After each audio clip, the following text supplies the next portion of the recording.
SFI ఇది ఒక left wing student organisation కేరళలో లొల్లి చేస్తున్నారు ఇప్పుడు. ఎందుకంటే విద్యా కాషాయీకరణకు వ్యతిరేకంగా అంట.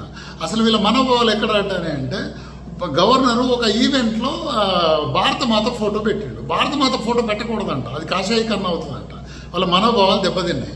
అంటే ఈ హిజ్బుల్లా నసరల్లా కానీ ఫోటోలు, హమాస్ తీవ్రవాదుల ఫోటోలు పెట్టినా పర్లేదు, ఆఖరికి తాలిబాన్ల ఫోటోలు పెట్టినా పర్లేదు, ఎలక్షన్ ర్యాలీలో ఒసామా బిన్ లాడెన్ లాగా అలంకరించుకున్నా ప్రాబ్లం లేదు. కానీ భారత మాత పెడితే మాత్రం డేంజర్. అంటే వీళ్ళు ఏంటంటే ముస్లిం మైనారిటీలని ఎప్పుడు భయంలో ఉంచుతున్నారు. వీళ్ళు ఏదో జరుగుతుంది, మీకు ఏదో ప్రమాదము, ఎన్ఆర్సీ తీసుకొస్తారు, ఇది చేస్తారు. ఇప్పుడు బీహార్లో ఎలక్షన్ ఓటర్ లిస్ట్ ప్రక్షాళన చేద్దామంటే మైనారిటీలకు అది అయిపోతుందంట. ఆధార్ తీసుకొస్తే మైనారిటీలకు ప్రమాదము, జిఎస్టీ చేస్తే మైనారిటీలకు ప్రమాదం. ప్రతిదాన్ని వాళ్ళని భయంలో ఉంచుతున్నారు.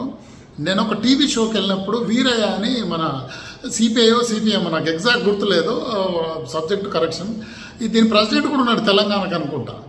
ఈయన నాకు ఒకసారి ఏమన్నాడంటే బీజేపీ వచ్చినాక దేశంలో దేశభక్తి పెరిగిపోతుందంట, దానివల్ల మైనారిటీలు అభద్రతకు గురవుతున్నారంట. అంటే వాళ్ళ దేశంలో పాటు కాదా, వాళ్ళకి దేశభక్తి ఉండదా? వీళ్ళు వాళ్ళని గందరగోళానికి గురి చేస్తున్నారు. ఈ లెఫ్ట్ గాళ్ళు ప్లస్ ఈ కాంగ్రెస్తోని. ముఖ్యంగా మైనారిటీలు జాగ్రత్తగా ఉండాలా. మిమ్మల్ని దేశం నుంచి దూరం చేసే ప్రయత్నంలో ఉన్నారు. ఓటు బ్యాంక్ కోసము జాగ్రత్తగా ఉండాలి.